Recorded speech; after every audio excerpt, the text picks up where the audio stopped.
نور محمد ترکی چې کېناست زه یې عسکري ته یوړل د حفیظ الله امین په دوره کې په ملاریا کې زه په حیث د امیر د ملاریا مقرر شوم نجیب تر دورې پورې و د نجیب نه وروسته بیا د کې راغلم په حیث د رئیس د اوقافو ماشاءالله اته شپېتم نه شپېتم او اووه شپېتم دا ما په حیث د رئیس علما و روحانیون او رئیس د اوقافو بیا اووم کال چې سنبلې پورې بیا زه بېرته معلمي ته راغلم له هغه ورځې نه ما د خپل عمر په دې معلمي کې مصرف کړو تر هغه وخته پورې چې زه تقاعد شم اوس ژوند داسې یو ژوند لرمه چې روزي د ګیزه د بېګا نه لرم دغه یو بوجۍ ورسې دا اوس زه خورمه دا هم لکه تا غوندې یو شاګرد ماته واخیست د تا غوندې د ما شاګرد تېر شوی و هغه راته واخیست هغه زه خورمه ولې به پښیمانه کېږم ما چې خدمت کړی دی ما د دې په خاطر خدمت نه دی کړی چې زه ولې مسکین شم او یا ولې ما ته معاش نه راکول کېږي ما د دوو شیانو لپاره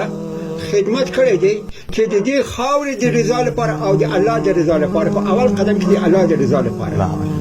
پوه شوې زه هېڅ په دې کې مایوس نه یم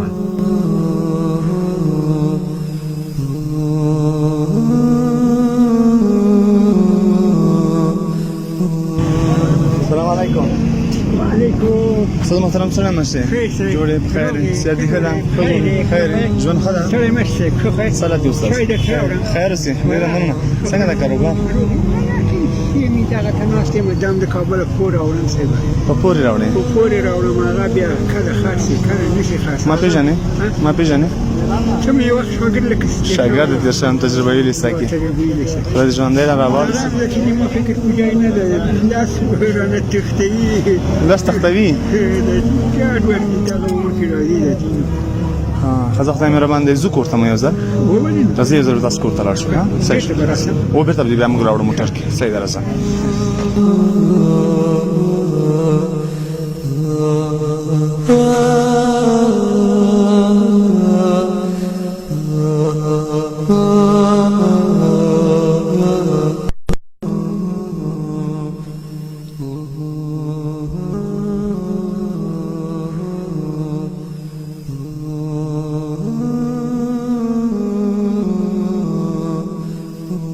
سلامونه درنو هیوادوالو هیله چې تاسو بروغ وئ جوړ بوئ ست کلمو پورتنوي لکه څنګه چې په ښار کې تاسو موږ کوچنی کلیپول د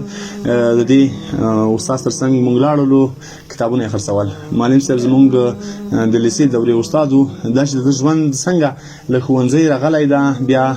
د سړک تر سر باندې نو کتابونه خرڅوي د دې کیسه او د دې ترڅنګ د دې کیسې فلسفه و دې موږ ته په خپله خوله ووایي معلم صاحب ډېر ښه راغلاست ته وایم او هارډ کړه راشي ژوندی دی صاحب تاسو د خدای تعالی خوشحاله لري تاسو د خدای تعالی ډېر عمرونه درکړي او د تاسو په ځواني دې الله برکتونه واچوي ډېره مننه استاد محترم راته ووایه چې ژوند دې څنګه له ښوونځي راغلی له تدریس راغلی سړک په سر د کتابونه خرڅول والا صاحب زه خو داسې ده چې په اول ابتدا کې چې زه په مکتب کې داخل شوم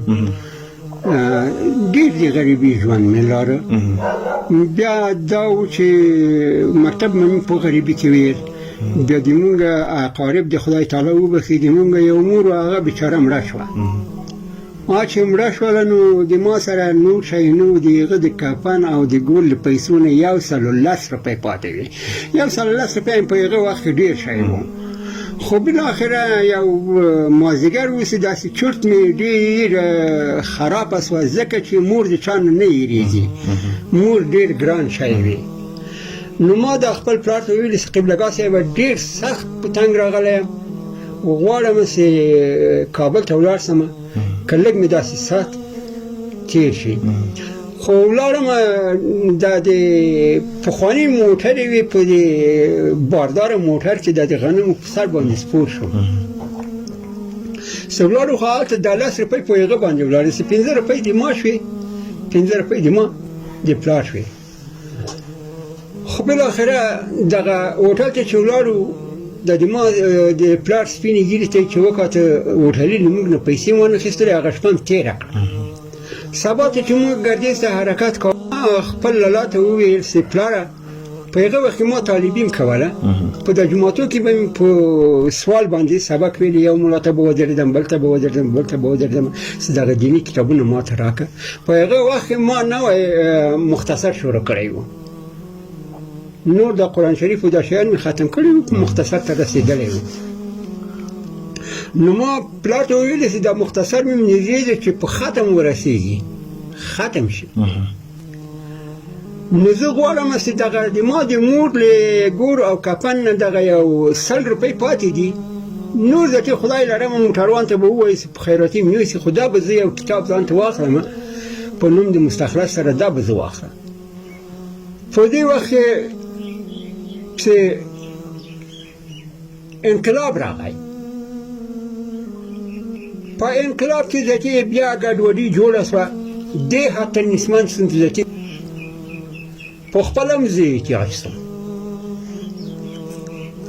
او په دغه وخت کې زه په تقریبا 450 کال کې له 12 صنف نه فارغ شوم 1450 له 12 صنف نه فارغ شوم خو تر 50 کال پورې بیکارم وم دلته په انقلاب کې امنیستي را باندې راغله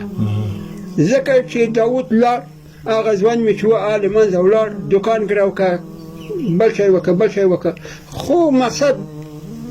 یو د مسکیني شپه مې سره تېروله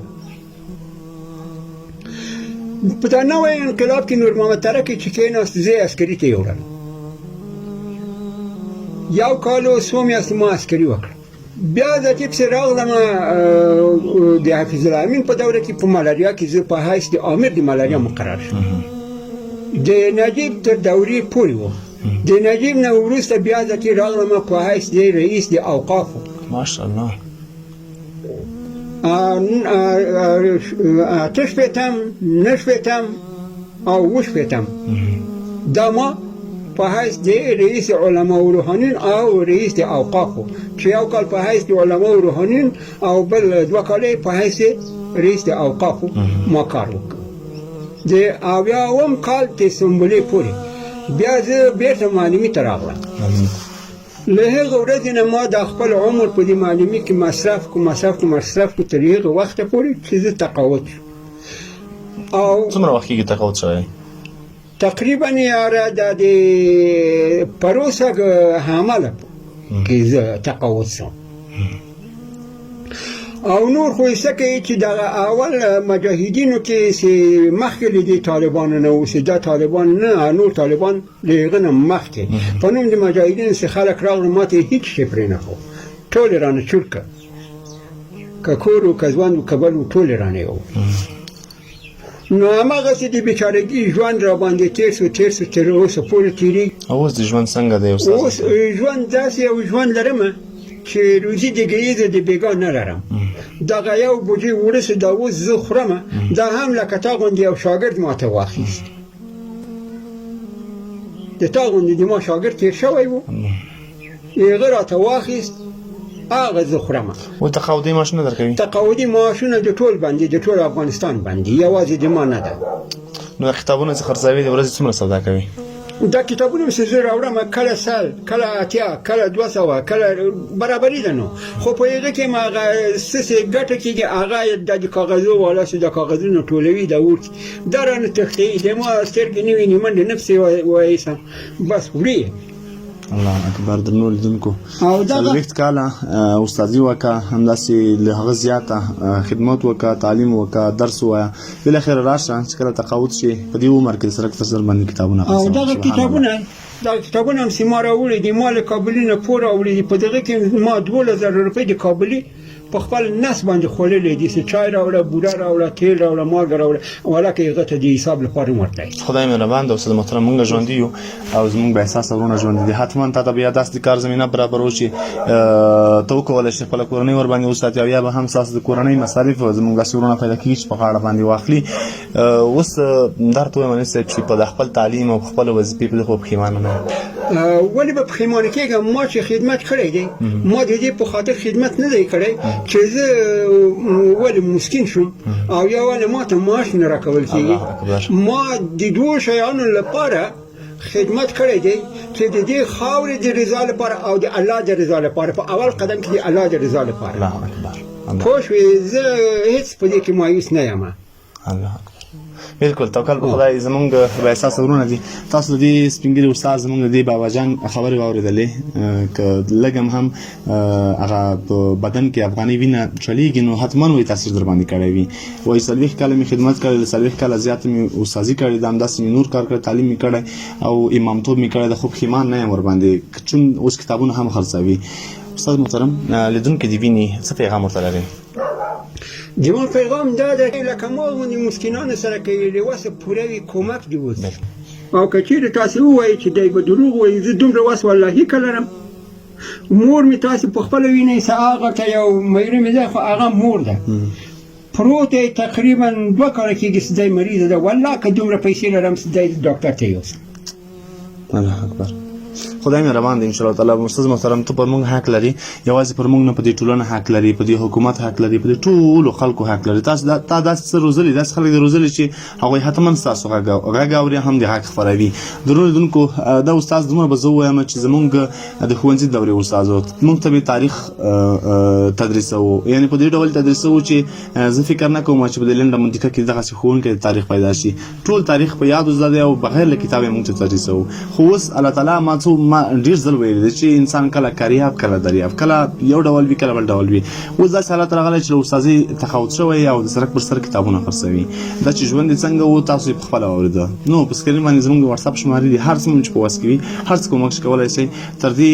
استاد محترم د بابا پورې ورسوئ. موږ یې ده ته راوړو. باید داسې یو کار زمینه ورته برابره کړو چې دا استاد محترم د سرک له سره راجع کړو او یو داسې غرفه یا هم بل څه ورته جوړ کړو چې دوی په عزت کې هلته کښېني او خپله مزدوري وکړو. تر بیا چې جوهر او صدیقي را زموږ ته اجازه راکړئ. تاسو پاک رب سپارو، ښاد آباد، خوشحاله او ارام اوسئ.